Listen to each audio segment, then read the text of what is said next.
Good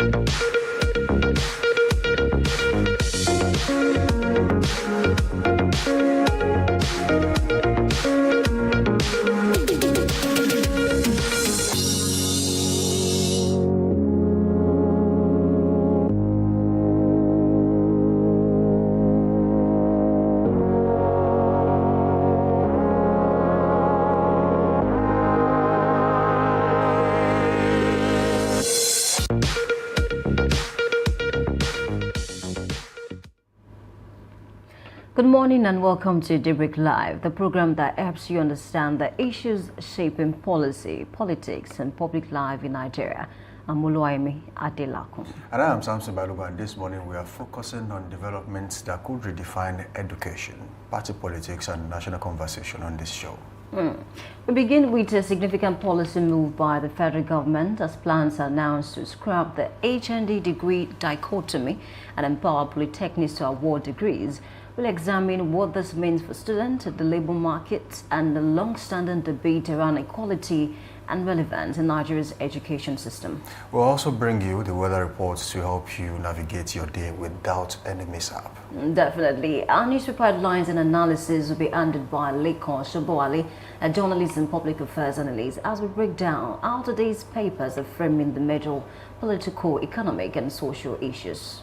Our big story looks at internal party politics as the court sacks Julius Abure, raising fresh questions about leadership change and the road ahead for the Labour Party. We'll interrogate what this ruling means for party stability in Nigeria, internal democracy, and the broader opposition landscape.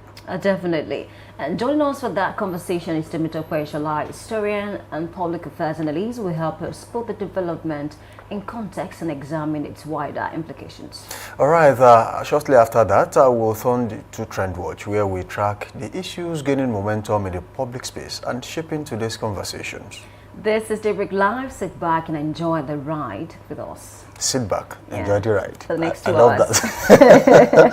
I love that. Good morning. Good morning to you, Yemi. Yeah. Good to have you on this show. Good to have you back, actually. I should be saying that. Oh, interestingly, you should be saying that. Definitely. But then all right, but it works. Either way, it works. It Okay, so interestingly, there are so many things to talk about on this show this morning, but this one is at the peak of them all, and that is the federal government saying, look, we want to scrap the long-standing tussle between HND holders and, of course, university degree holders. Yeah. It's been one that has been there for a long, long time.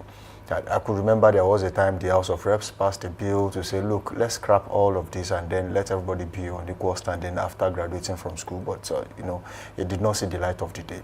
And it has caused so many people a lot of things. I could remember there was a time I was having a conversation with someone who happens to be a civil servant and said, look, some of us who are HND holders will be capped at grade level 14, while degree holders can actually move as high as grade level 17 if you fail to upskill. So it's been like that for some time. Some of them have been disenfranchised in one way or the other, but I think the federal government is looking in the right direction now. As long as you are a graduate, no, nothing should stop you. I mean, where you studied should not matter.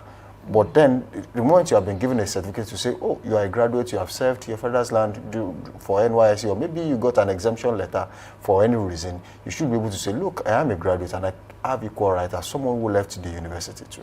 Yeah, I think you're very spot on, because I also recall there was a time many years back that this was said to say that, okay, let's just put an end to all of this, because I mean, these polytechnic graduates are facing a lot, you know, at the point of hiring with several organizations, and then maybe a miracle can happen with the current Minister of Education, that's Mr. Tunji Alaosa, because he had a meeting yesterday with some rectors and registrars of those polytechnics across the country in Abuja, and then he came out to say that, okay, we need to put an end to this discrimination, you know, against the polytechnic graduates. Just like you mentioned, I also believe that it has nothing to do with the university you attended in the past.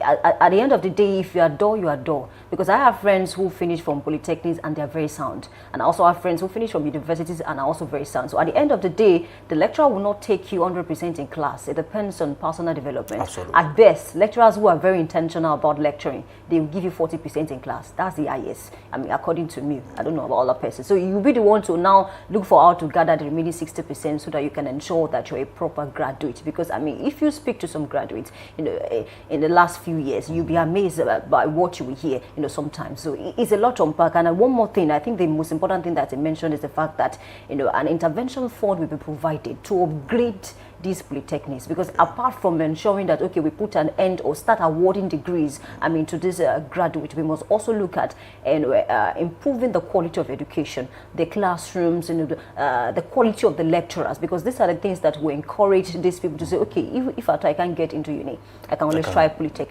Because a lot of students, they wait in their house for years because they don't have admission to go to a university because they want to go to, and then you are wasting time. But then why can't you just start? That's what they advise on persons. Start with ND first, and then you can move to maybe direct entry much later. Exactly, and then you can move to then. And another thing that we also look at is the fact that some of these polytechnic graduates, when it comes to NYSC, they suffer a lot. There was a particular complaint around 2023. Hundreds of polytechnic graduates, had to protest because why? They got to camp and then they were unable to register them properly because of one issue or the other that was traced back to the polytechnic where they graduated from.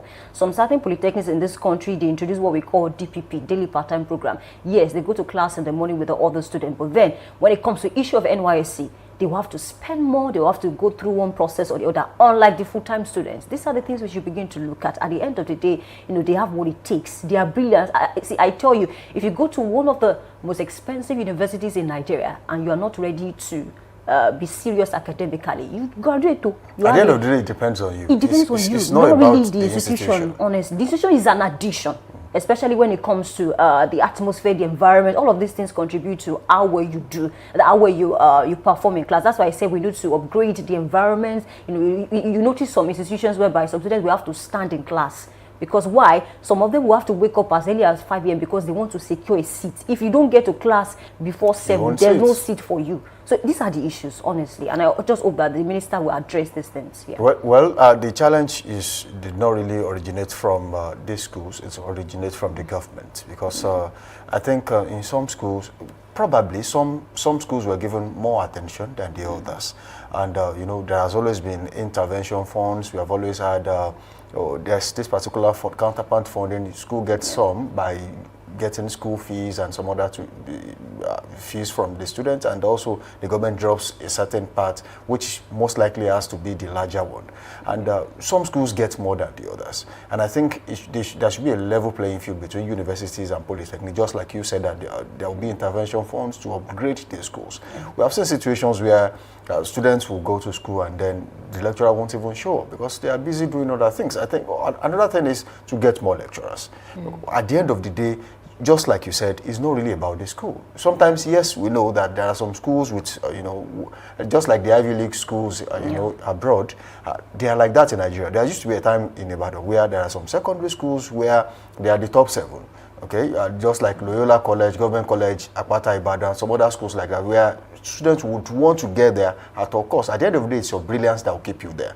Also, that should be the case with other institutions, especially when we talk about universities and polytechnics. Yes, you can get into them, but your quality of understanding when you are being taught depends on how much of the zeal you have within you to say, look, I want to get this done. So even if you are from OAU, you are from the University of Ibadan, if you are not determined to be brilliant, to get things done yourself, it still doesn't matter. I mean, we've seen people get out of University of Ibadan, you can really say, oh, they are excellent. And Polytechnic Ibadan and other polytechnic schools, you say, oh, look, this is a top-notch student. So aside from that, after school, we have seen a lot of situations where, especially, I also had a conversation with someone with the NSCDC and said, look, it was a struggle for some time where some people who had HND, they are capped somewhere. You cannot, there's this stalled growth within the system because you are HND students. And after that, you see people who left the university with degree, it's quite easy for them to navigate the system because of what they carry, the certificate they carry. And eventually, I think that has been sorted out. There was a ministry, I think that was the Ministry of Interior a few years ago, internally.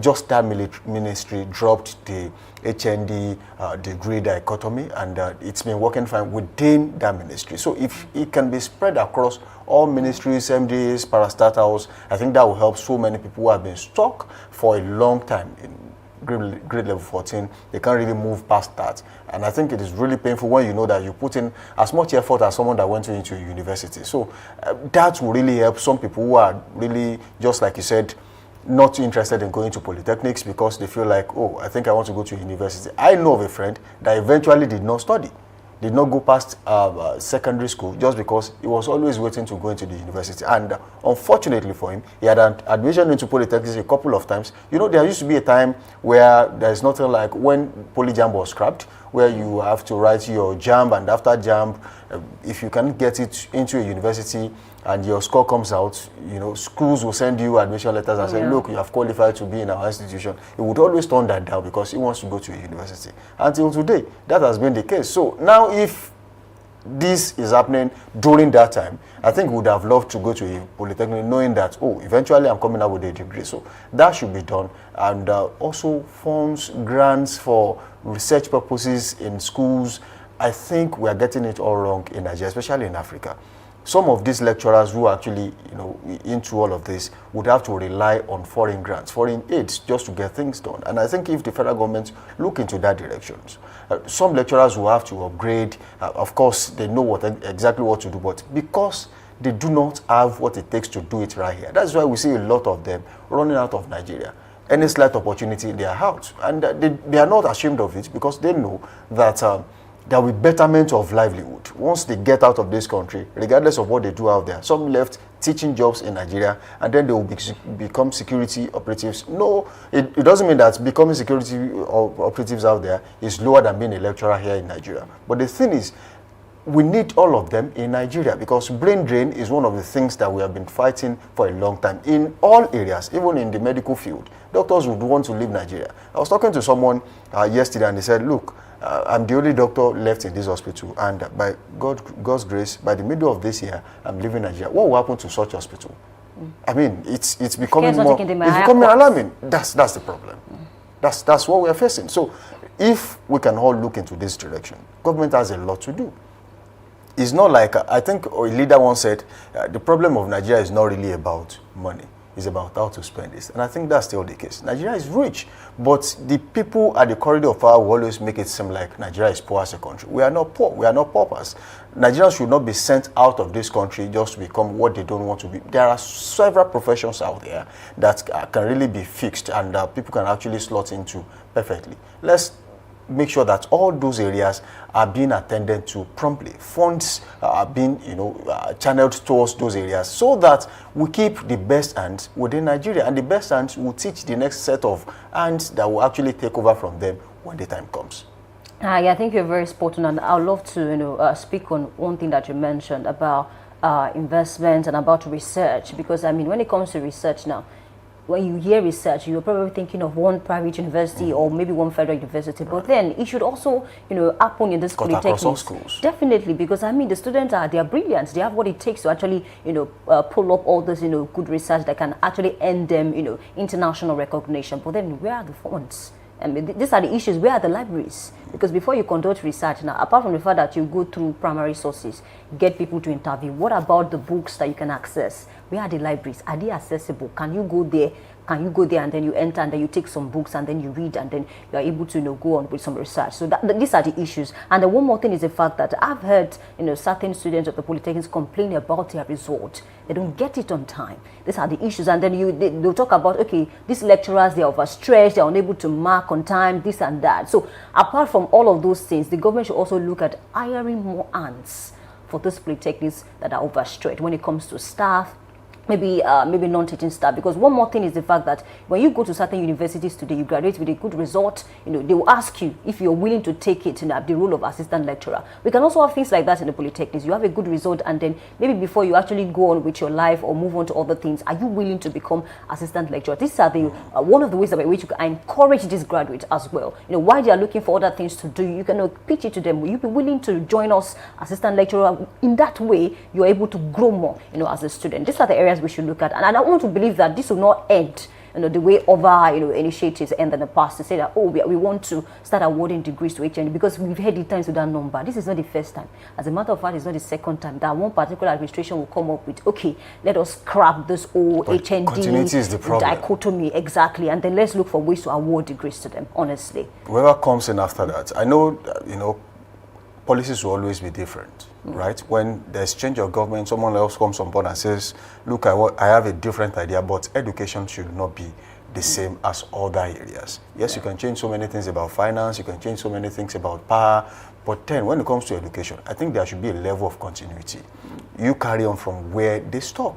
And sometimes when you say, oh, we are doing this today, and then another administration comes on board and then some things change, it affects the psyche of people who are actually involved. And that, for me, should not continue. And I think once this is done, once this is finally settled, I hope it is sorted eventually. I think the next administration should also, key into that, because we might just see a radical, person at the corridor part where I say, look, whatever it is you have done, we are cancelling now. We are going back to status quo, and I think that would be a major problem. Yeah. People might even protest that. Like stopping the intervention fund. These are the issues. These are the issues, exactly. Because we have seen, just like the current issue between the Johnson, ASU, and some other, associations like and that, of course, fighting recently, for agreement that has been there for a long time. So if you make an agreement with these unions, the most important thing is to fulfill them as soon as possible. Because once you leave it there, someone else comes aboard and just puts it under the carpet and doesn't care about what you discuss with them. He wants a new conversation, and that might not really get to that stage where they say, oh, we have reached a compromise. But there should be continuity, especially when it comes to promises made to associations. I just want to speak on the student who protested recently, outside Nigeria. They were placed on scholarship by a certain administration, and then for years now they've not heard anything from the government. They had to stage a protest to say a lot of us have even died. I think some of them in Morocco, some are in Russia. Exactly. So these are the things. A particular administration started it, and then another government came in and felt there's no need for all this. We are wasting money. Imagine. It's a lot, honestly. And that's where I say we have misplaced priority in Nigeria. All right, a government that is capable of paying for civil servants and some other people to go to Jerusalem, to go to lesser Hajj, sometimes to Hajj, should be able to afford to pay for scholarships for Nigerian students out there. I think that's the best way to go. If you can do that, which some will consider not really necessary, then you should be able to pay for education, because at the end of the day, these people will, at least if not all of them, some of them will come back home and they will add value to this country. Yeah. I think there's a recent headline I read that the federal government released a statement to say they are giving out scholarship to students who can walk around petroleum, oil and gas. That's a good development. These are the things we need in this country. These are the things that we need. Well, I hope the government listens. I hope they act on this, and well, we hope soon that these things get sorted out and we get to move on from there. All right, this is the point where we take weather report on this show. Let's help you navigate your ways around the country today, and we'll be starting with the ancient metropolitan city of hospitality, Ibadan. Let's see what the weather looks like in Ibadan today and what it's going to look like later in the day. Right now in Ibadan, weather is currently around 24 degrees Celsius and will rise by 5 degrees Celsius to 29 degrees Celsius later in the morning, while being mostly cloudy. It will be sunny in the afternoon at 35 degrees Celsius, and there will be a sharp drop to 27 degrees Celsius in the evening while the weather is clear, and overnight it will be partly cloudy at 23 degrees Celsius and at 5%. That is weather report from Ibadan today. Okay, let's cross over to Lagos. Weather this morning feels like 31 degrees Celsius, and later this morning is expected to drop to 28 degrees Celsius. Few showers around 31%. In the afternoon, 31 degrees Celsius, partly cloudy around 5%. And in the evening, 28 degrees Celsius, partly cloudy around 5%. And overnight, it drops to 27 degrees Celsius, partly cloudy around 7%. That's what we have for Lagos this morning. All right, still in the southwest, and let's talk about the Sunshine State, that is Ondo State this morning, and that's talking about Akure North. Weather in Akure currently feels like 22 degrees Celsius right there, and later in the morning it will be a sharp rise by 6 degrees Celsius to 28 degrees Celsius while being mostly cloudy. It will be mostly sunny in Akure today at 34 degrees Celsius while it will be clear. at 25 degrees Celsius. That's a sharp drop at to 25 degrees Celsius in the evening. And overnight, it will be partly cloudy at 21 degrees Celsius in Akure, Ondo State today. Okay, from Akure Oloimeku, let's cross over to Owerri Municipal Imo. Weather this morning feels like 24 degrees Celsius, and later is expected to rise to 30 degrees Celsius, mostly cloudy around 6%, and in the afternoon 33 degrees Celsius, partly cloudy around 20%, and in the evening 27 degrees Celsius, mostly clear around 6%. Overnight 24 degrees Celsius, partly cloudy around 9%, and that's what we are for Owerri this morning. All right, moving on. Still in the south, but in the south this morning, and that is Port Harcourt, River State. Weather in River State currently is around 22 degrees Celsius as we speak in Port Harcourt. It will rise to 27 degrees Celsius later in the morning while being mostly cloudy. It will maintain being mostly cloudy in the afternoon at 29 degrees Celsius, while it will drop in the evening to 24 degrees Celsius, partly cloudy at 7%. Overnight, it will be 22 degrees Celsius, partly cloudy at 8% in Port Harcourt, River State today. Okay, let's cross over to Abuja FCT. Weather this morning feels like 23 degrees Celsius, and the morning is expected to rise to 30 degrees Celsius, mostly cloudy around 0%.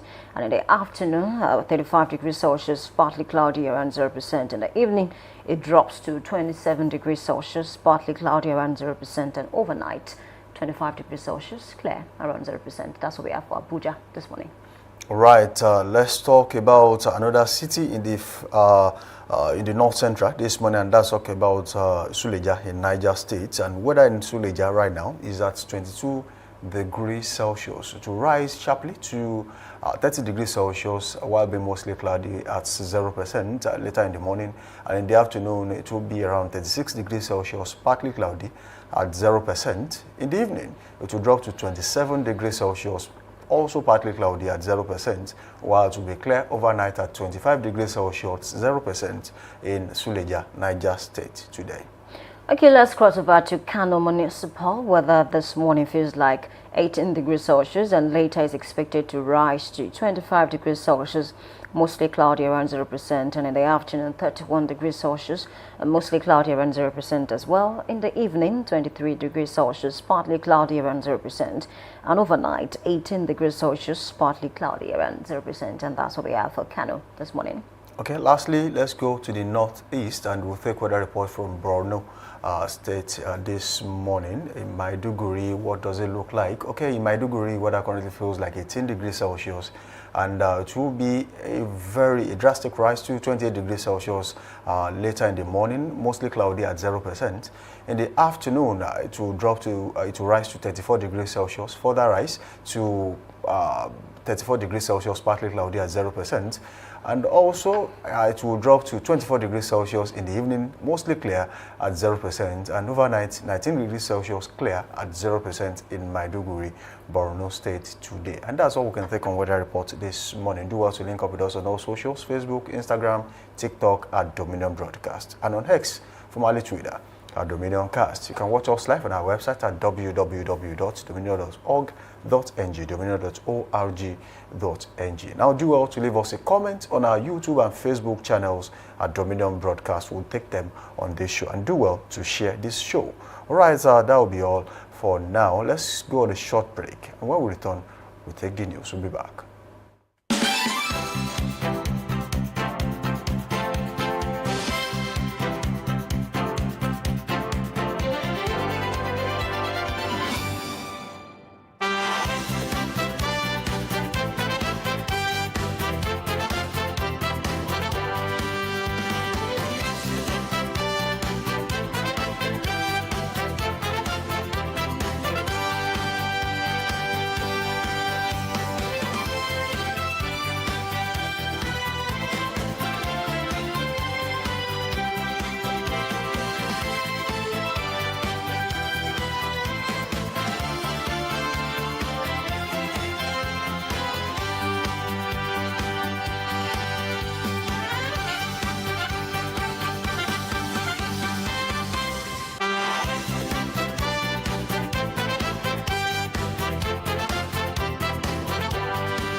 Good morning. This is Daybreak News on Dominion Television. I'm Oluwayemi Adelakun.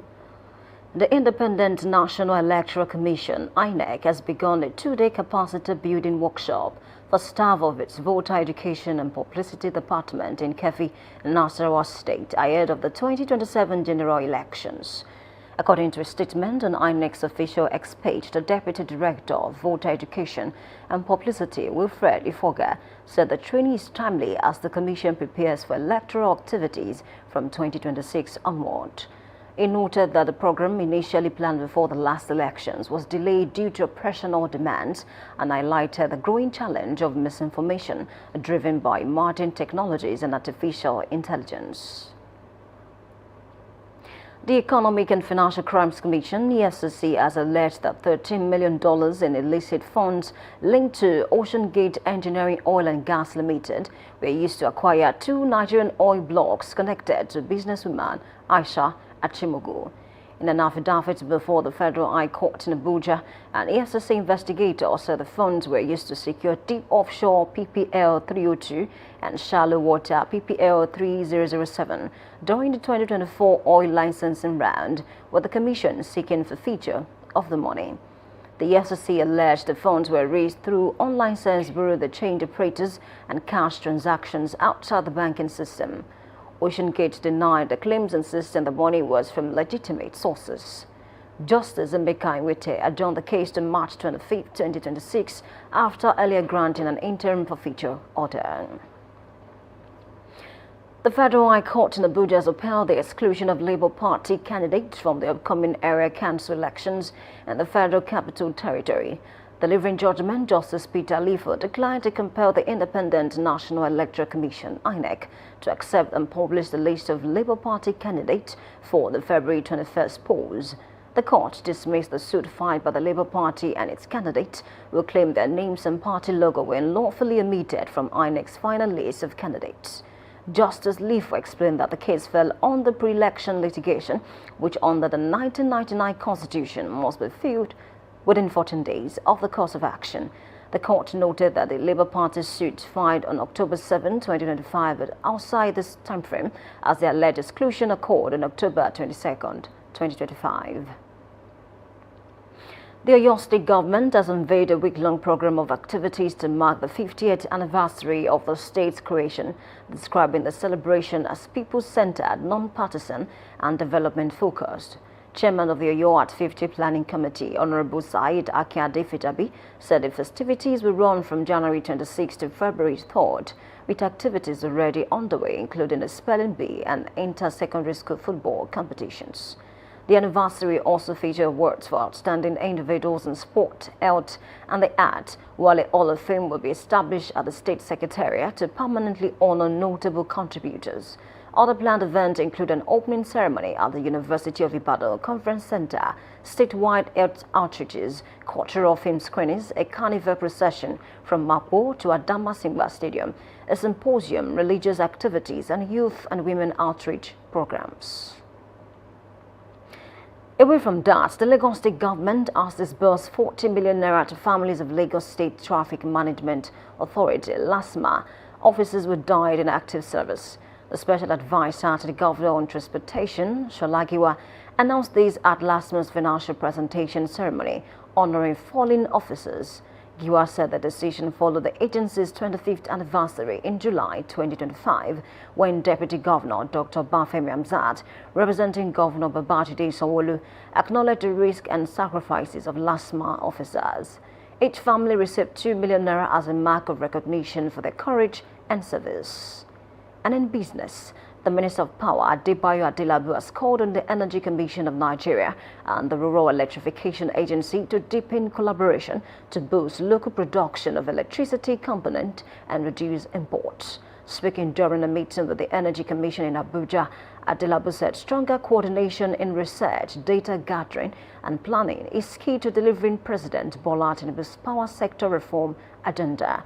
And noted that despite past reforms, Nigeria's power sector still faces challenges such as weak infrastructure, poor data management, and limited local manufacturing capacity.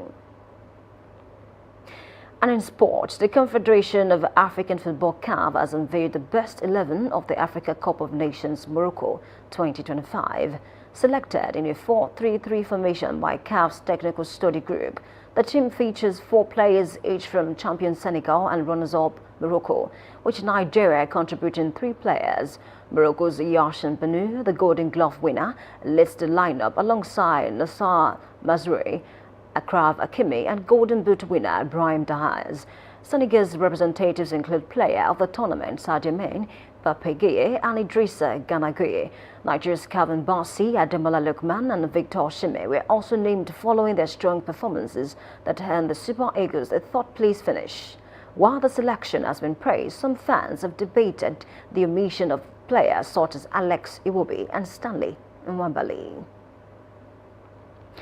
You can visit our website on www.dominion.org.ng to watch us live and interact with us.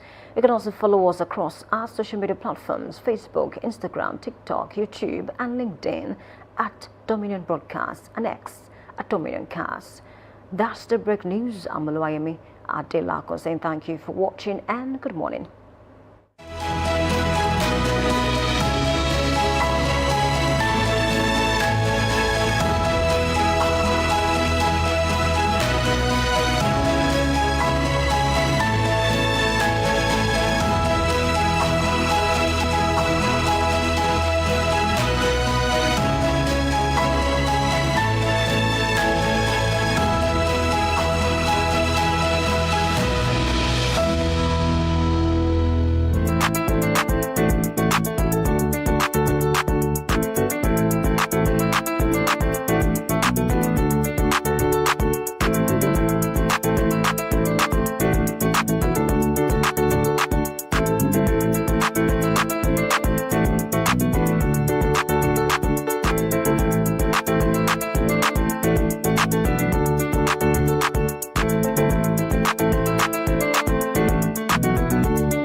Welcome you back. Thank you for staying with us this morning. This is Newspaper Headlines and Analysis.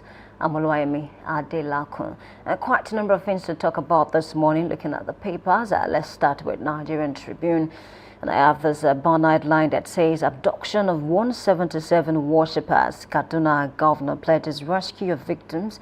Atiku will be knock government. And that headline asks these writers, can affected community upgrade policy, upgrade please, local government boss? Untold story of Kumi Wale kidnap. A lot of back and forth, and speaking about this particular story of those who were abducted, and then Khan came out to release several statements, and then at this point in time, I really think the federal government and of course the security operators should be on this matter rather than get distracted by the hearsay of some persons on this matter. It is quite apparent that these people are still on the business of actually abducting people from one location to the other. Recently, we just heard about the release of certain students that were kidnapped in United States, in their hundreds, and they were released in batches. Now, quite a number of persons have also been abducted again. It is really a sad one because this is still January, and of course, people are saying when election is, drawing near, things like this will always happen. But election is still next year, and even before election,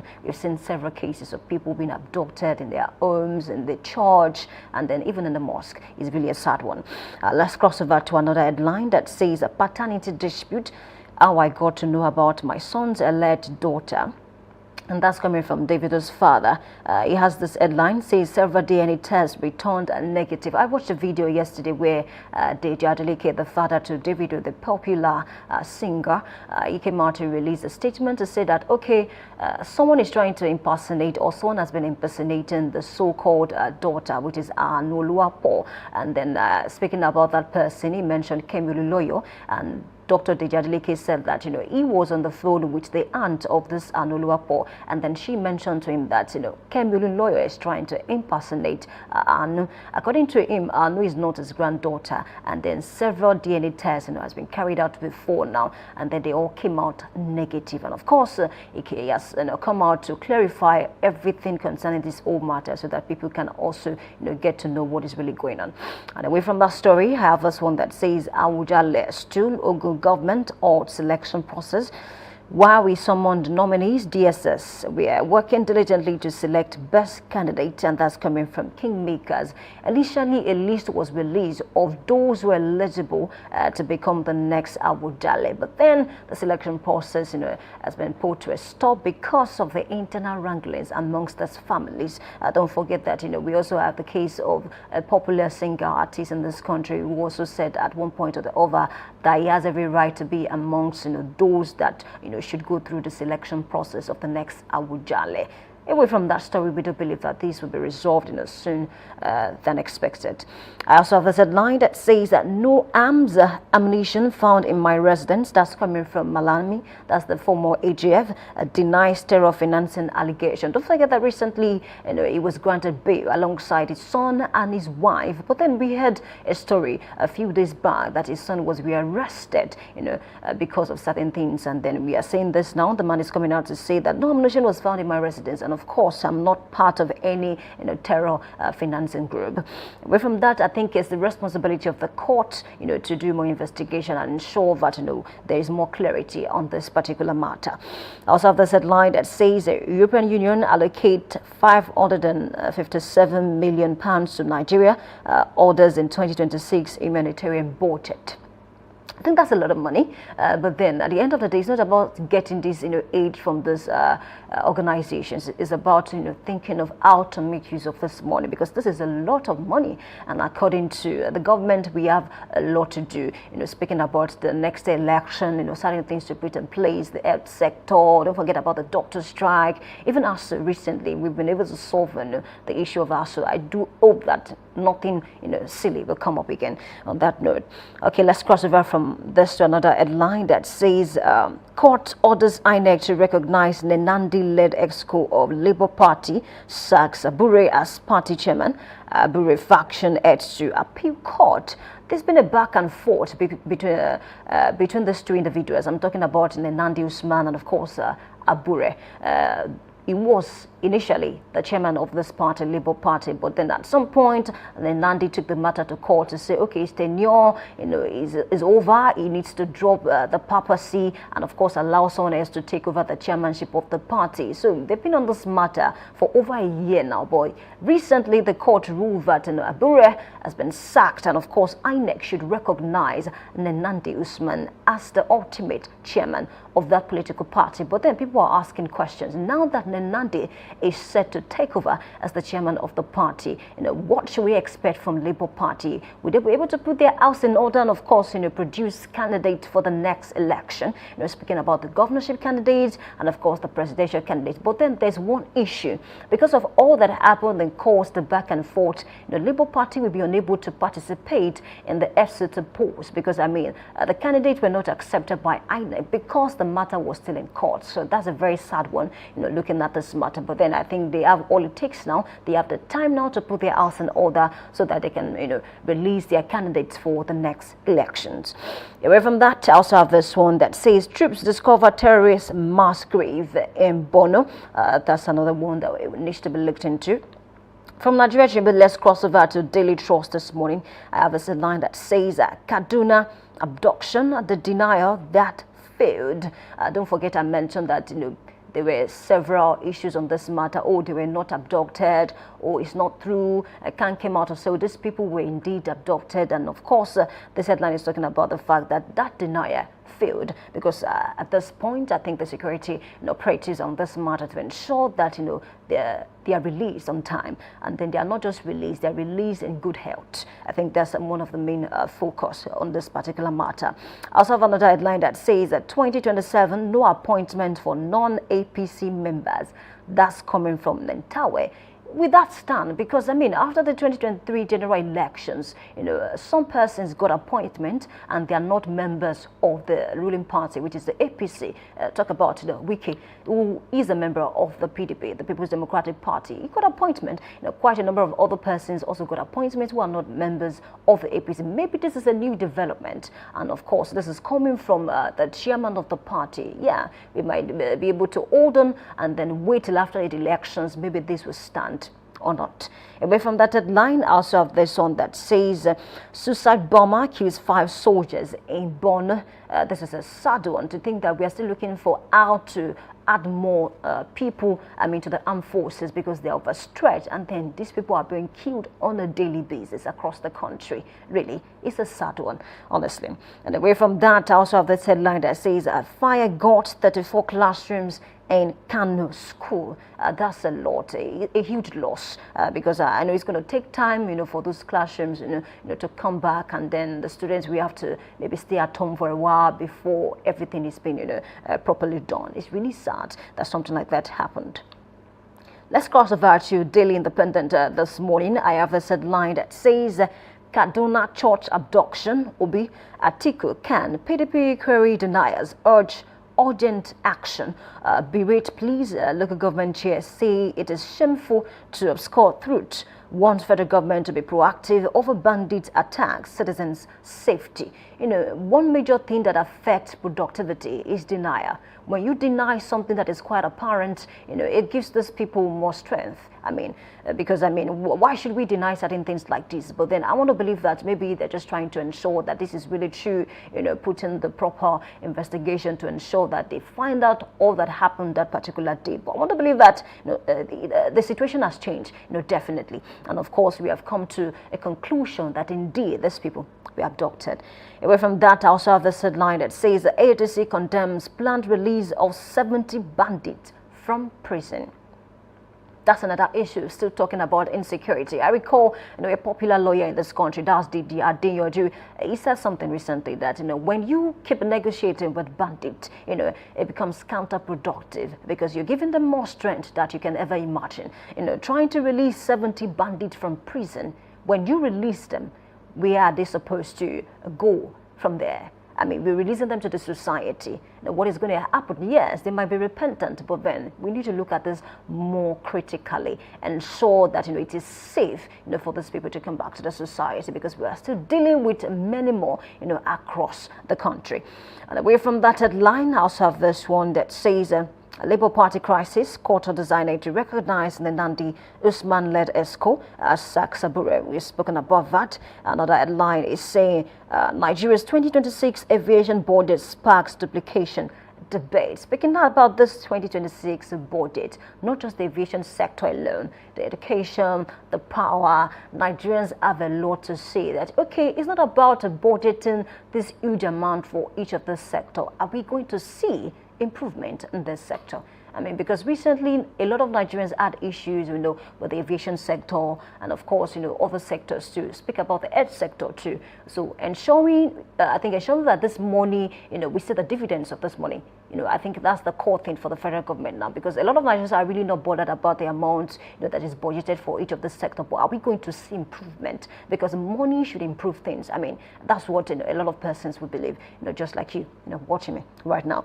And away from that headline, I also have this one that says EFCC returns 1.28 billion naira recovered from Sojimoto to Enugu government. That's a lot of money. Don't forget, around last year, middle of last year, towards the end of 2025, the case, a lot of persons were in that case to say that, okay, you were given a contract, what did you do with the money? And of course, even the Enugu government came out to say quite a number of things, and then to see that this amount of money, was recovered is a lot, 1.28 billion naira. We want to ensure that this money, will go to the right places. Will be used for what is meant to be used for. I think that's the major thing on this particular thing. It's not about recovering this huge amount of money. It's about the fact that we make sure that the money is used for the right things. Away from that, let's cross over to Daily Sun this morning. I also have a headline still talking about the Kaduna Church abduction. Kidnappers contact victims' families, demand 17 motorcycles to free 177 abductees. I'm trying to do a little bit of math here. 70 motorcycles, can it accommodate 177 abductees? That's a question that you might need to answer. And then another writer is saying, community requests apology from police for initial denial of church abductions. The community are requesting that the police should apologize to them for denying the fact that these people were abducted in the first place. And then another writer is saying they will return safely. That's coming from Governor Sonny. But then one more thing is the kidnappers, contacting the victims of the families. This is the point where, the government must come in fully, honestly. Because, I mean, what can the families of these people do? Will they be able to even pay ransom? Should these people ask for ransom? And then another question is, should we even pay ransom for these people? But these are the issues that we have in our hands. And away from that, I also have this headline that says Awujale stool, Ogun government halts selection process over petition security reports. We've spoken about that. Let's cross over to this day newspaper, and I have this headline that says can initial police deny of worshippers abduction troubling? We've also spoken about that. Another headline here is saying Tuga to investors, do not write off Nigeria based on isolated security concerns. It seeks international support for training equipment, says Africa's geopolitical risk overhyped. Honestly, speaking about getting help internationally, and I've said this several times, that it's not a problem, but we should ensure that we are getting the right help and we make use of the help when it comes. Several times Nigerians have cried to the United States President Donald Trump to come and help us. There was a particular incident on the Christmas Day last year, and of course a lot of Nigerians applauded the President of the United States for coming to the aid of Nigerians. But then help like that, we can make use of the help like that, and then we must also ensure that we are doing the right thing, even when we receive help from international bodies. At the end of the day, I believe Nigeria as a country, we really have what it takes to solve insecurity. Imagine, there was a time in this country that Nigeria was helping other neighboring countries to solve insecurity. So what is going on? I mean, I don't want to say we are regressing, because we are supposed to go forward because we have what it takes. And of course, the army also have what it takes to ensure that insecurity is nipped in the bud. From this day newspaper, let's cross over to the Guardian newspaper this morning. I have this headline that says federal government affirms plan to abolish HND, empower polytechnics to award degrees. We spoke about that this morning, that it's a good development, but then it should not be in paper. alone, because this is not the first time that the federal government or maybe the House of Rep will move in motion to say, okay, let's start awarding degrees to HND holders as well, so that we can break this jinx. And of course, people looking down on HND graduates, because at the end of the day, they are also very intelligent people. If you've met, one of them, recently. And away from that headline, I also have this one that says Trump swaps consensus for art power rhetoric as federal government showcases reforms. So speaking about President Donald Trump, and of course how he's been able to help in a certain way, and of course the federal government looking for ways to get more help, because at the end of the day we can make use of help. And away from that, I have this one that says U.S. plans options to protect Christians in Nigeria soon. This is a good one, but at the same time we must not lose focus of the fact that insecurity is taking a toll on Nigerians, not just the Christians. Christians are being killed, Muslims are being killed, even those who do not align with either Christianity or Islam are also being killed. So at the end of the day, it should be for Nigeria as a whole. We should not lose focus of this insecurity that has eaten deep into the fabric of this particular nation, this great nation of ours, which is Nigeria. And away from that, I also have this headline that says FCCPC moves against unregistered loan apps, revokes conditional approvals. I think this is one thing that we should look at, because some loan apps, they just come up, they're not registered, and at the end of the day, Nigerians have issues with these people. So it's a good one to regulate the operations of the loan apps. If you're not registered, you have no right whatsoever to interfere with Nigerians, despite the fact that a lot of people need the money.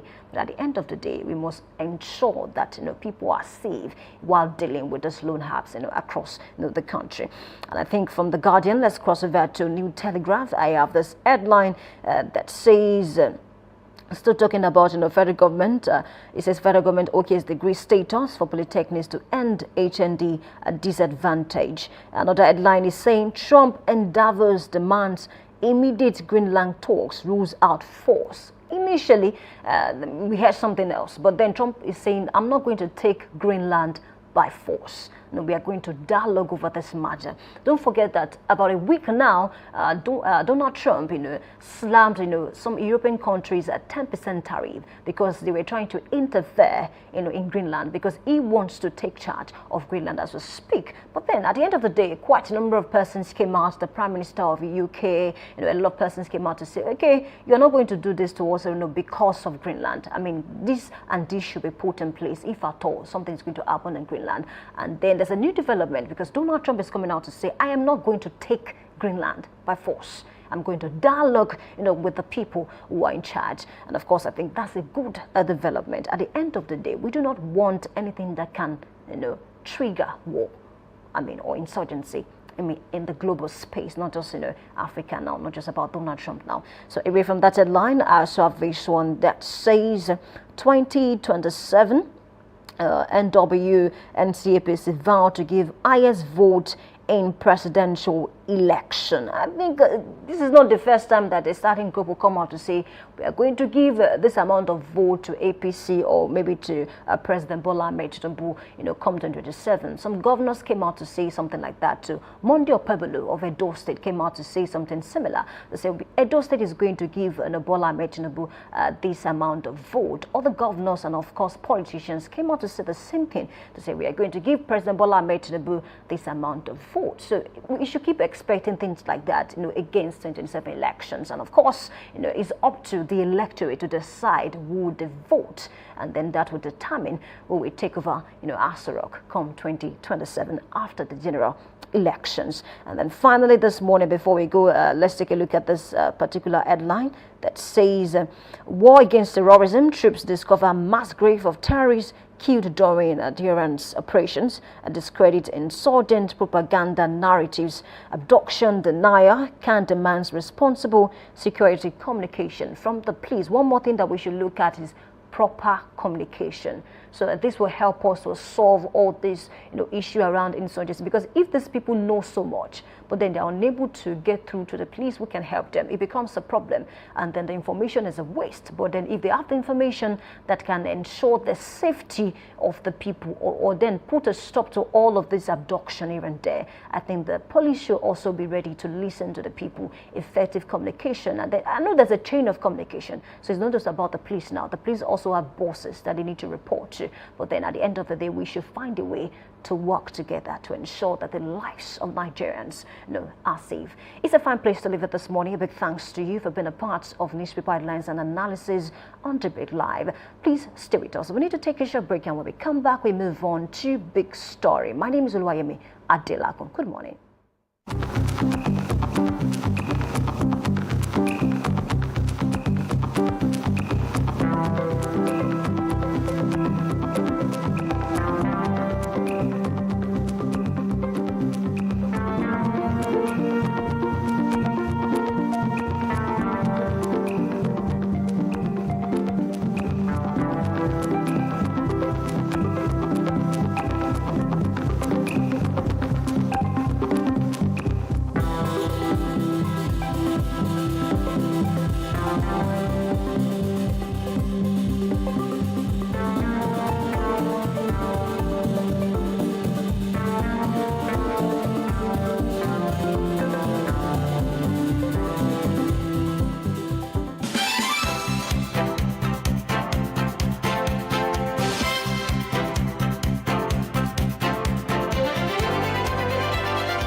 Good morning and welcome to The Big Story.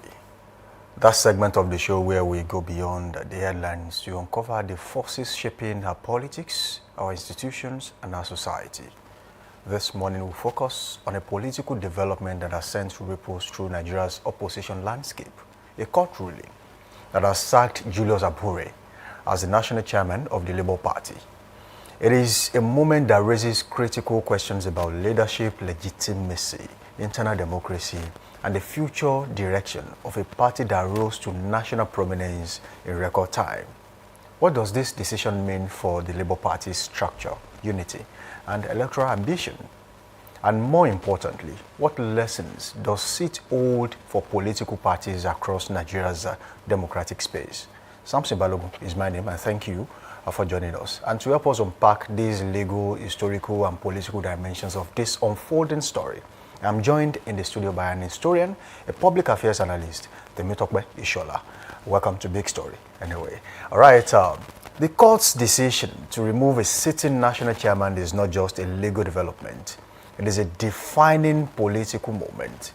Leadership change in any political party often tests its internal cohesion, exposes long-standing fault lines, and sets the tone for its future relevance. For the Labour Party, a movement that captured the imagination of millions in the last general election. 6 million votes is no joke. These moments represent both a challenge and an opportunity. Will this ruling strengthen internal democracy or deepen divisions within the party? Is a big question. Will it reshape alliances, redefine its leadership, culture, and alter its place in Nigeria's evolving political landscape? These are the questions we explore as we examine court sacks Abure as a topic this morning and the road ahead for the Labour Party. So absolutely, there's a more developed, thoughtful situations where we can have a discussion around this. But then I'm joined in the studio this morning by someone who knows so much. Historically, he's been following the Labour Party, and I know he knows so much about that party since the era where the Labour Party had 3 chairmen. And we'll go on a short break. When we return, the show continues.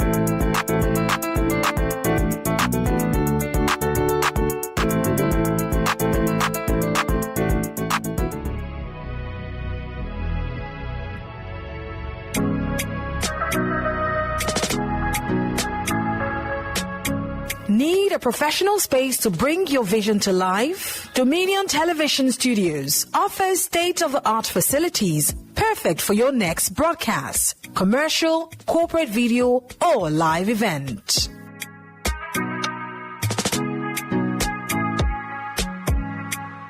With flexible rental options, cutting-edge equipment, and a supportive team, we provide the perfect environment for high-quality productions.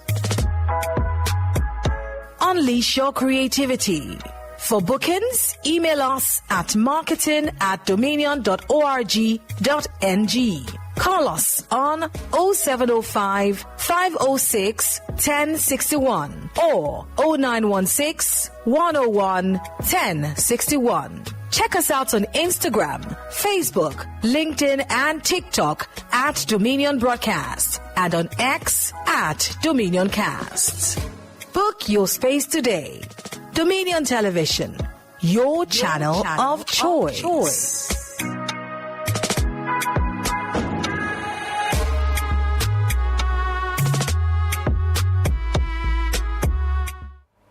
All right, welcome back from that short break. The show now continues, and Temitope Ishola is here with me in the studio. There was a time where the Labour Party had 3 chairmen, factional chairmen. The Nenadi faction, the Apapa faction, and definitely the Julius Abure faction. All of them went to court, but eventually Julius Abure was made the chairman by the court. Yes, he had the backing of members of the party at the time. Up until this moment, we had nothing. Papa probably decided to leave all of that and then go face other things. Nadi decided not to leave that to God. It's been the back and forth between both, and now there's a court ruling that says Nadi is back as the chairman of the party. So what does this say for a party that rose to prominence in the last election and made an impact? I mean, coming as close as that to in a presidential election for a party that in no time there was a movement of the obedience and the likes, and now at this very juncture, what exactly is the problem with the Labour Party and why are we here? Yeah, I think the challenge we've had with the Labour Party during this period is largely the pattern that we've seen evolve within the political space, both in Nigeria and Africa, whereby when your tenure is over, elective holders are looking for means to still stay beyond the stipulated time that they are meant to stay in office. And that's what we see with the Abure issue, or should I say the Labour Party, issue. Crisis. Because Abure's tenure had ended, I think, 2023, and it was meant to have been done with... 2024, and it was meant to have left office. But Abure, now knowing fully well that he didn't have the numbers to bring himself in, basically forged and rigged his way by conducting a convention that he carried nobody along. So, and there are certain stipulations within the party that says that you should do your congresses from the ward level all the way to the national. Then you go for the national convention. Abure did no convention, did no congress at the lower level, and just organized the convention. So the questions were being asked: how did the delegates emerge? Protocol were not followed. So how did the delegates emerge at the national convention? Because your delegates should be product of the congresses that are taking place at the lower level. And also during that same period, it's interesting to also note that there were conversations that were had to bring in the obedient movement officially into the Labour Party. They had functioned externally outside of the structures of the Labour Party during the elections, and there was that need to consolidate, just like you've rightly noted. A party that had 6 million plus votes in the presidential election with such a short time of, say, barely 8 months or 9 months to the general election, it's only sensible that you mobilize all available structures into the party and become one, so that you move into the next election and plan over the next 4 years leading to the presidential election. But for some reasons best known to Abure, he decided that he came up with a law internally within the party that ensures that anyone coming into the party at least a year after is not eligible to contest for any position. So which more or less alienated the obedient movement out of the party. So, and it was very clear that he needed to do that to ensure that he returns as the chairman. Because if he had not done that, there would have been an influx of the obedient movement into the party, saturating all the areas. And obviously, even when it was time for the convention, the names that were popping up as potential contenders to the chairmanship spot were largely people from the obedient movement. Was it a situation where the owners of the party, who were in the party before the obedient movement, were they at any point apprehensive that if the obedient movement gets into the party, they might likely hijack the party from them? Yeah. Was that the fear? That was the fear, and it's also... Was that justified? And it's justifiable fear, because whether we like it or not, that movement, that push it was like a tsunami. We could even see what it did at the national scale of a presidential election. Imagine how much more it would have been for a party itself. And let's also note that the individuals within the Labour Party at that point in time were largely unknown. The relevance, the resources that came to their hand is as a result of the influx of the obedient movement into the party. So I feel, and I was very disappointed, I feel that there's a lack of patriotism in the country generally, and that's what played out. Because Abure and his likes, the argument they kept making or feelers they kept pushing out was that we have been in the party for all this while. So wasn't that enough as an excuse? Why do they want to push them out? But at the same time, they forget to also let us know that there was a sort of mini agreement or consideration from or Peter Obi that, okay, we consider the effort you have put into this party over these years. So we are going to allow you to stay 1 year more beyond even your tenure. So that whatever it is like losses or gains you should get, we'll give you that time to still have that period. Then we now transition into another administration that takes us into the general election. And that's where the issues were. So Aburi could have, and there are also question marks around. Could this be one of the reasons Peter Obi left the party? Absolutely, absolutely. We should not forget that we have a year to the elections, and every permutation, every inner workings in the political party begins as soon as January 1st came in. The departure of Peter Obi from the Labour Party, who's lost, who's gained? Now, it's interesting because a lot will still unfold. And we can't also say these issues have been totally resolved in its entirety because there are still pending court cases going on that could tilt a lot of things. So it's wise for Peter Obi to move out of the party, go to a party that is at least stable. Whatever decisions being taken now cannot easily be challenged in courts. Technicalities cannot be brought into it. Why is at least that's where the coalition of the oppositions are. So let him be there, actively functioning, get the ticket if necessary. But it's also interesting to see that back in Labour Party, his guys are still in the party. The governor of Abia State, Alex Otti, is still in the party. Who is more or less now the leader of the party. We have Nenadi, who was his appointee, as it were, nominated her and backed her to emerge as the interim. His running mate, Baba Ahmed Dati, a very trusted associate, is still in the party. But he came out to say, look, I am nobody's mentee, and I am my own person, so I'm also running to be president. So yes. What does that mean for Peter Obi? The movement was Obi Dati movement, eventually, and now there's a break. Peter Obi has moved to the ADC. Dati Baba Ahmed is now with the Labour Party. So what does that mean for the Obi Dati movement? It's interesting for me because I feel there's politics at play. It's politics at play. Dati would not contest. I don't see Dati contesting the election. He made that statement. Yeah, you consider that a bold claim? Yeah, I don't see him contesting. I don't see him, okay, let me put it this way, I don't see him being on the ballot as long as Peter Obi is on the ballot in 2027. Because a day after his public declaration, on an interview on Daily Trust, he also clarified that if Peter Obi doesn't get the ticket in the ADC, he will gladly step aside for Peter Obi to come on board the ticket. So what I see going on in Labour Party currently is that they are holding forth for Peter Obi. That year has been clear. He doesn't trust the coalition. He doesn't trust Atiku. He doesn't trust their likes. So he feels that they are trying to gang up to take advantage of the Peter Obi. Now, if Peter Obi fights the battle on two fronts, he's in the ADC, his men are in the Labour Party. So what's the likelihood that he's going to win on both ends? So the advantage he has is that of recent, within the last, say, 2-3 weeks, the obedient structures have begun to collapse into the ADC. So the Labour Party challenge right now has really nothing to do at present with the grassroots network support. It's more of this leadership, administrative, technical end of things. So, and he has the guys that are capable to do that. He has Alex Otti, like I said, he has Baba Ahmed Dati, he has Usman Enadi. What he needs from them is to stay loyal.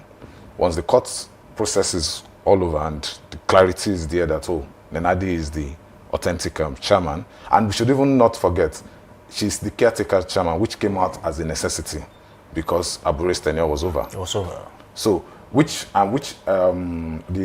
task given to her as the caretaker committee was to organize the party, then conduct congresses at the lower level all the way to the national level, for her to step aside and a new chairman emerges that takes them into the election. So all of that can still take place as we speak. Okay. So the only challenge has always been the court position on who was the leader of the party. Before now. Now, could this ruling set a precedence on how the court intervenes or any other body intervenes in party politics? Yeah, but I should also highlight that it's an anomaly for courts to decide what happens in the political party. So how do they get and going forward, what will happen? In sticking to candidates of the party. And that's where the Abure issue came to be. So now the court judgment that Abure was holding on to was a court judgment that said he should be returned back. But in the entirety of that judgment, the judgment was basically saying that while it is still trying to process the arguments and the likes, that let status quo remained. So that's what Abure was holding on to by claiming that he was still the authentic chairman. But another Supreme Court judgment had come earlier that indicated that the courts have no right to decide who is the chairman or who is the elective officer of the party, because it is an internal democratic process of the political parties itself. So it's basically telling them to go back to their constitution internally and look at what is right to do. So not the court that is going to say, oh, is Mr. A that is the chairman or Mr. B should be the chairman. And INEC too is culpable in all of this because they've been acting like the electoral arm of the APC, which is very wrong in an election. They've not been very decisive in taking a position. 2 weeks ago, INEC also came out to say that Abure was not the chairman. But today, as I speak to you this morning, Abure's name is still on the INEC website as the same thing with the PDP. With the PDP, Ayawo and the secretary. So INEC itself is right now is INEC confused. Absolutely, and it's not that INEC do not know what position should INEC take. It's very simple. The courts, not even the court at this point in time, there are rules that guide us. At least provided by INEC. Provided by INEC. Amplified by the constitution of the parties, then follow through. So, and this is where it's annoying. When Abure's tenure was over, the first body to amplify it or explicitly state it was INEC. He was stopped from attending the meetings of national chairmen of political parties, especially leading to the election of, I think, 2024, the state elections that took place in 2024, thereabout. He wasn't allowed to go into the because it was meeting because his tenure was they declared it that the tenure was over, and they did not recognize the convention that he conducted in Enugu or so. So, and that was what bettered the coming in of the Nenadi. So, Governor Alex Otti pulled the stakeholders of the party, the NLC, the TUC, and elective officers, and brought them to Abia for I've forgotten the name of the conference or the summit within the party, and it was in that place that Nenadi emerged as the caretaker chairman with the mandate to conduct congresses at the lower level up onto the national level, which was basically the conversations being had with Abure that we don't have a problem with you even being the chairman, but let's follow the process. If you emerge through it all as still the chairman, why not? But at least you can't rule over people by force. Whoever you want to lead must be comfortable with your leadership and must endorse your leadership. You don't force yourself. What does all of this mean for the balance of power within the party? And going forward, how will the Labour Party navigate the waters? So if I were the Labour Party, I would want to go through this whole process, get the Supreme Court's backing on this recent judgment, and I think that would silence whatever agitations about who leads or who doesn't lead the party, and go through the right process again of ensuring that congresses are being held at the local level up onto the national. But now it's going to be very dicey for them in the sense that the Labour Party's drive on the national end is largely pushed by the Obedient, and currently the Obedient are looking towards the ADC. So it means that they would have a hard time getting people into the party to organize congresses at the lower level all the way to the national. So except if the Peter Obi's movements begin to structure themselves along party lines from the ward to the top and stay put. So whichever party is going to move into or contest the elections eventually, they will just move that structure into the party, and those set of persons will take leadership in the party at the lower level so that there's a structure, there's an organization that helps them. In place. If not, we're going to have that same issue of last year whereby in many polling units, Peter Obi did not have polling agents. And which is why the ADC move was a smart one at this point in time. Is dealing with a lot of people that have been well experienced in the political space and have structures in areas that it possibly does not have. So if he should get the ticket, there will be no stealing of vote at the scale at which it took place in the last election. So is the court becoming more of a tool for the political class to stall processes? Absolutely, absolutely, and sad to see, absolutely. And we can trace that back to the advent of the coming of the current president. They found a way to manipulate the court's processes to push things back, and that is not a good thing to do. Our democracy needs to keep thriving, and the courts have to keep their hands off. We should not have a situation whereby electoral umpire gives a rule, changes it, and the court endorses it. We have a situation whereby a candidate does not have the requirement to emerge, to contest an election, but the court decides to say, oh, they are silent on that, they don't want to accept the evidence on this. Like, there are a lot of discrepancies that the court has enabled, and it is high time that the judiciary of the country sits down and have a rethink internally and look within themselves and say, okay, is this the country they want to bequeath to the future generations? Because a lot of things are going wrong and people have lost faith, even in the courts. So electoral processes should be stuff that should entrench trust in the hearts of the followers. And that way they know that, oh, the person that has emerged as the president, whether we like him or not, oh, the majority of us at least puts him there. Not that the court is clear, is actively, we are seeing the active hand of the court in interfering with it. So for Labour Party as it is, the court has played its role, and I feel there are powerful ends somewhere that are moving behind the scene using using the hands of the judiciary to play political games. And okay, talking about the powerful ends behind the scenes, recently the PDP accused the APC of silently influencing happenings within the party. Is that the same with the Labour Party? Absolutely. Or other parties in Nigeria? It has been so clear. And how so? It has been so clear. We've seen Abure frolicking with Wike. What business do they have? Probably before the election, did they have anything to do? We've seen Abure come out to insult Alex Oti, calling him short man. Like, the effrontery to do all of that points to something that there's someone behind. It can't be Abure. A sitting governor, you speak rudely to him. Who at this time happens to be the leader of the party. So there are many moves, there are many actions that indicates it. Abure cannot account for almost $1 billion of the electoral resources that came in for Labour Party last year. He hasn't given account to date, and that's where the origin of his whole issue with Peter Obi came to be. Account for the resources that has been committed to the Labour Party for the elections, and he can't. He has houses everywhere, stores everywhere. So there's a lot of pointer to it. And I'm also going to say this. People are very quiet, or maybe they are not aware.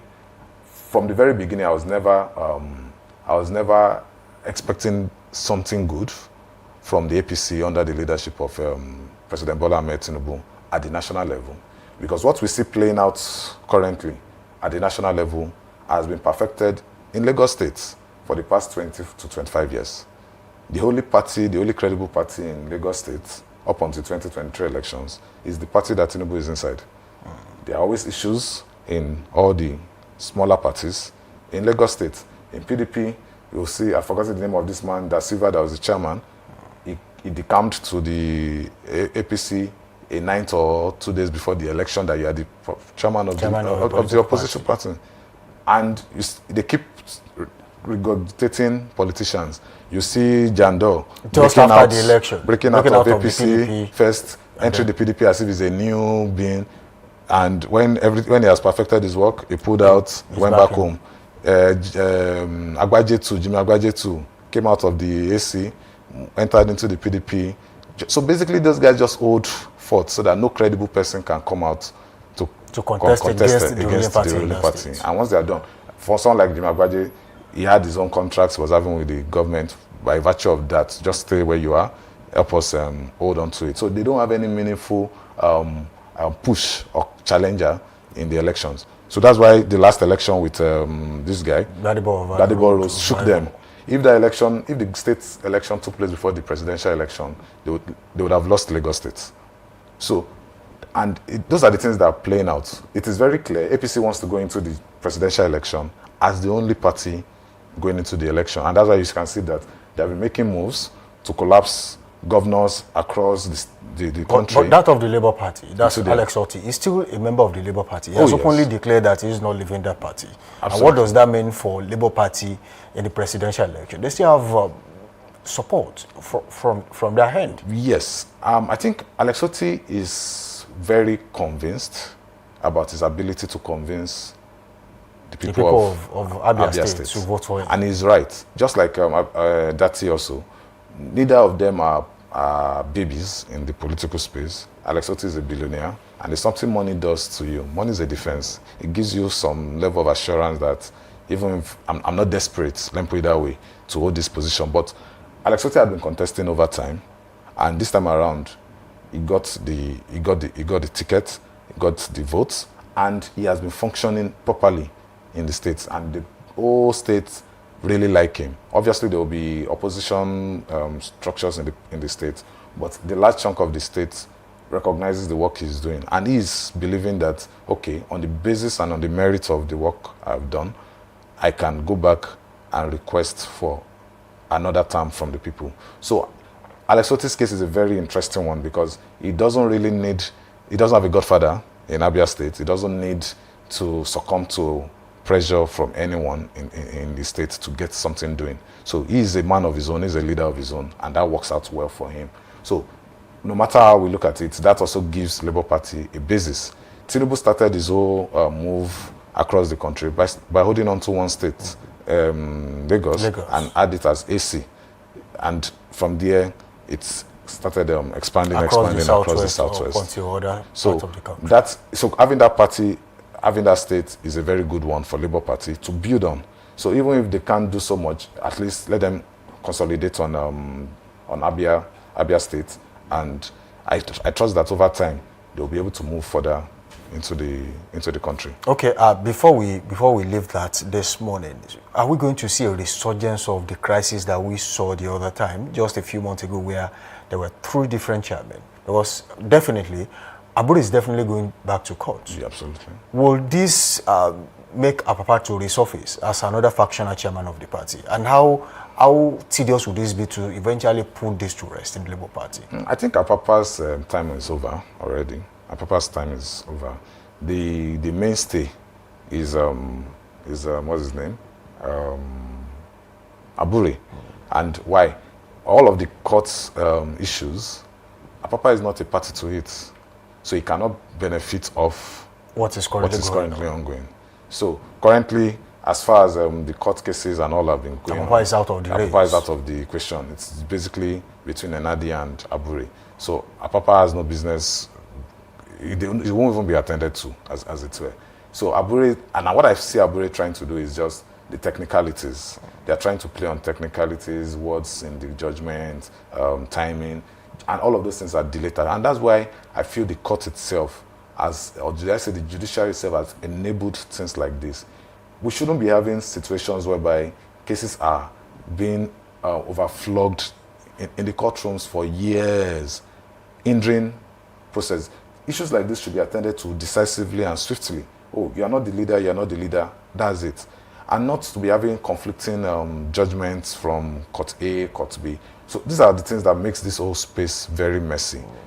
Ordinarily, these issues should have been resolved as far back as 2023, December, or January 2024, to allow parties focus on what is right. So imagine what has happened now. Between 4 years of contesting an election and coming out very well. Over 2 years has been wasted. So the time the political party has to put their house in order is less than a year. Less than a year. So they can't put structures in. So even if the court says, okay, Nenadi final, Supreme Court says final, Abure goes to sit down, they have limited time to get things sorted. So that's why. Lastly, are we going to see, most likely, if Peter Obi doesn't get the ticket in the ADC, are we going to see a return of Peter Obi in the Labour Party? So I expect we would see, on the condition that the ADC doesn't do a free, fair process. And I think that's what the whole country is watching. a lot of people are agitated, are angry with the APC, but they want to be sure that if they are voting, there's a credible alternative to the APC. And one way to prove that there's a credible alternative is to do things differently from the APC. And for now, with Atiku's involvement, it casts a lot of doubts and aspersions over the whole process. Atiku, for now, him and his camp are the only persons in the ADC pushing for an open primaries. Every other structure within the party is saying, looking for consensus. We are doing consensus and we are zoning it to the south. Atiku is the only one saying it should be thrown open. And because of his antecedents over the years, the ability to manipulate things in that space, everyone is skeptical. That's why a lot of persons are just observing. But if Atiku comes out to say, okay, you know what, I'm taking a step back, and this is what we are doing, it might likely favor Peter I think Obi. it will favor Peter Obi, and there will be no need for the Labour Party to... All right, thank you, Temitope Shola, for joining us on the show this Thank you so much for having me. All right, that was a wonderful one. But then we'll go on a short break. The show continues, and of course, the big story hasn't ended. We'll be back.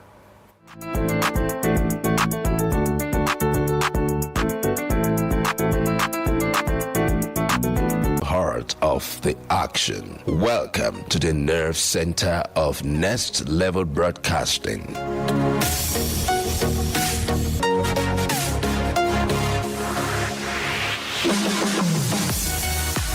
This is the OB van, where the studio meets the street. Equipped with cutting-edge cameras, crystal clear audio, real-time switching, and broadcast control, we don't just capture moments, we deliver the experience live.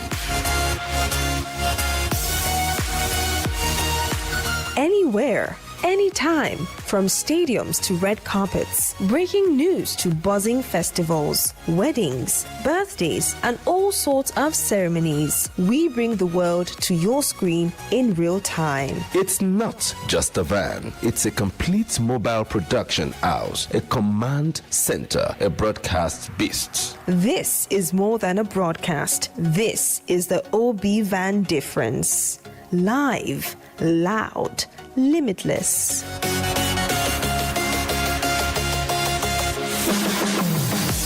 Ready to go live? Like never before. Book the OB van today and take your event to the world. One powerful broadcast at a time. To book, call 0705 506 1061 or 0916 101 1061. Email marketing@dominion.org.ng or visit our socials on Instagram @Dominion Broadcast. Dominion Broadcast, your channel of choice.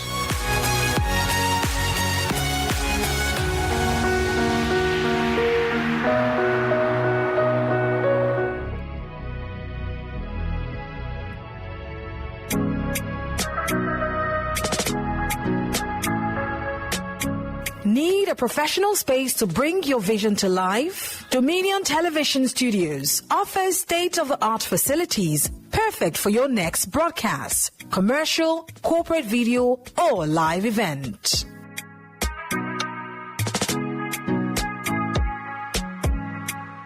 With flexible rental options, cutting-edge equipment, and a supportive team, we provide the perfect environment for high-quality productions. Unleash your creativity. For bookings, email us at marketing@dominion.org.ng. Call us on 0705 506. Gerontology is more than the study of aging. It is the bridge between knowledge and compassion, between research and real-life care. It speaks to how we train professionals, support families, inform policy, and preserve the dignity and well-being of older persons in our communities. This theme, from classrooms to care, bridging gerontology, education, research, and practice in African universities.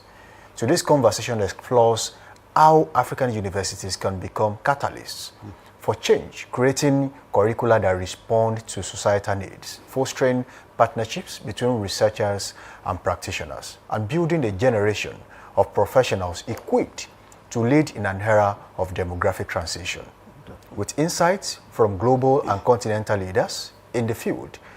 I have with me in the studio Professor Afolabi Charles Israel. He is the President, University of the Third Age. Today we are going to examine not only where Africa stands today, but how it can shape a future where aging is understood, supported, and valued. Professor Charles Afolabi, good to have you in the studio, sir. Good morning, gentlemen. I'm happy to be here this morning. You are, Thank you very much. you are the president of the University of the Third Age. Yes, please. I am the president of the University of the Third Age, known as U3 Nigeria. You have been championing a course. And how far have you gone about that? Gerontology, as a course of study in Nigerian and African universities. Thank you very much indeed. Gerontology is the process of aging, and it was established in 1973 in Toulouse, in France. That's the U3, University of the Third Age. And as I'm speaking now, it has spread to 86 countries in the world. Across the world? It's 86 countries in the world. Unfortunately, it's just growing in Africa, not only in Nigeria. But we thank God that Nigeria is actually a pivotal, pushing gerontology in the continent. And what we are doing now, we are trying as much as possible that gerontology is domiciled in universities in Nigeria and Africa as a whole, so that it can be taught like medicine, law, and other professions. So and that's why this week, and yesterday to be precise, the global president, Professor Fella from Toulouse in France, was with us, and is here with us. And anytime from now will be at the government house to sensitize the public about the issue of gerontology in Africa. So what steps have you taken to get these rooted in Africa? Yes, we have been trying to move out to let at least the youth to be interested in gerontology. Only about 3 years ago, we were asked to prepare a diploma in gerontology that is suitable for youth, graduate in particular, whereby they take career in gerontology, either social or geriatrics. So what are the economic and social challenges that African countries face as life expectancy rises in Africa and traditional family care system evolve? Yes, in Africa we've been so lacking as far as issue of aging is concerned, and we have been copying the European concept, but the concept of Africa is different from the European context. That's why we have to have African gerontology, so that we can bridge the gap. So, as it stands, you want to infuse the African style into the study from abroad, like importing a policy and making it work the African way or the Nigerian way. But then, so far, what are the challenges that you have faced in getting this done as a body? Yes, for a couple of years ago, we've been financially handicapped. But we are still pressing on. The people know what gerontology is about. I think they have to key into it. But the constraint we have is gerontology, because we have to create awareness. And how do we create awareness is to let people know and let the youth take it as a profession, study it, then it can do a kind of a multiplier effect. Okay, very quickly, what should the gerontology curriculum look like in the African setup in terms of theory, field work, practical, and training? Yes, we are trying to decolonize gerontology to suit the purpose of Africans, and because as at now we've been copying the European style, which is not good for us. So now we are trying to decolonize and bring African ways of doing things into gerontology in Africa. So how can universities ensure that what is being taught as we speak suits the African style? So what can we do to make sure that the African countries get it right the African way? Yes. For instance, if by our curriculum, this thing is packaged there because we have to incorporate what happens in Africa there, not actually what we read on the papers. So we have to incorporate what we practice in Africa, and then, when we incorporate it, then we use it. So what's the what we call the collaboration between researchers and people who actually practice this profession? Hey, come again, please. What is the collaboration between researchers and people who practice this profession as we speak? Oh yes, when we say researchers, they go into the in-depth of the profession. They look everywhere. So what role should the government and educational regulators play in formally recognizing gerontology as a course of study in Nigeria and Africa at large? Yes, gerontology is a new dimension of education. And everywhere, that is in European and Americans and this and that, they practice it up to PhD level. I was aware some years ago that the federal government approved about 12 federal universities to pursue gerontology at a postgraduate level, that's a master's degree level. And then they are trying to do this, and then they have been working on it. Okay, just before we go, how important is cross-border relationship and partnership in making all of this work the African way, just like you put it the other time? That is a very nice question. For instance, now we are in partnership with Senegal, the Gambia, France, and many others like that. A couple of years ago, I made a kind of a tour to the French-speaking countries to compare the difference between the English-speaking and the British system. But in essence, there are two models to it. We have the academic models and the social models.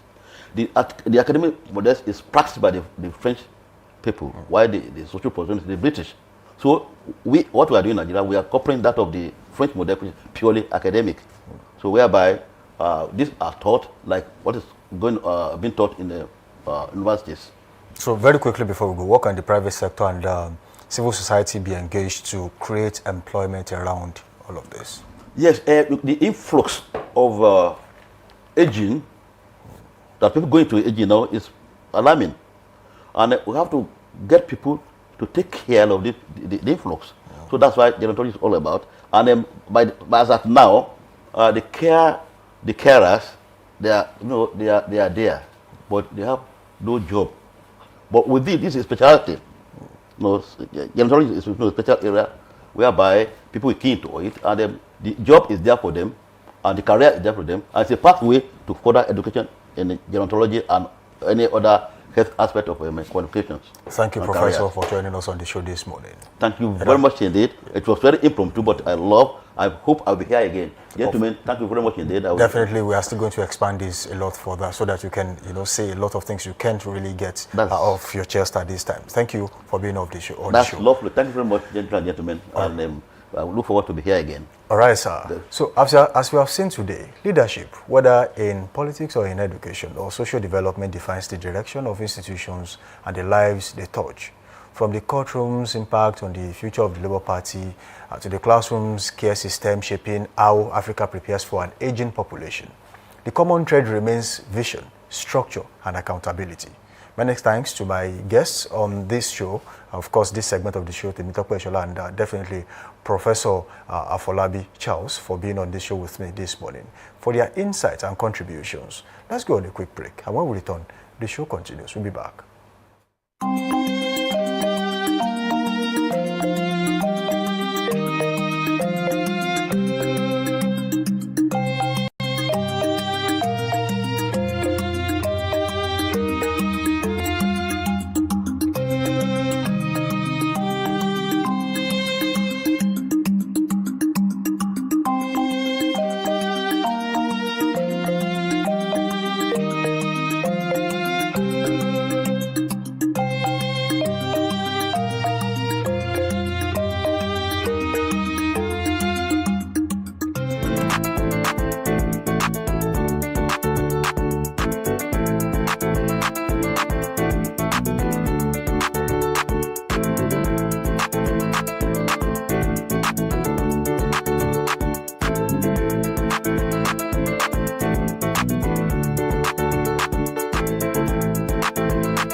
Need a professional space to bring your vision to life? Dominion Television Studios offers state-of-the-art or live event.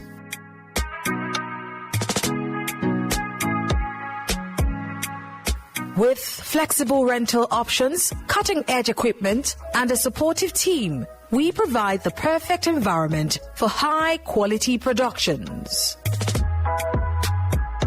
Unleash your creativity. All right, welcome back. The show is still Daybreak Live right here on Dominion Television. But then our time is fast spent on this show this morning, and we simply have to go. Yes, this will be the convenient time to draw the curtains on today's edition of Daybreak Live. Keep watching the show, and of course, join us again for another interesting edition of the show, Daybreak Live Extra, tomorrow on this day. Samson Balogun is my name. Keep being good out there. Keep being safe. Bye for now. All right, thank you for being a part of the show. Do want to join us tomorrow, just like you mentioned. My name is Oluwayemi Adelakun. Bye for now.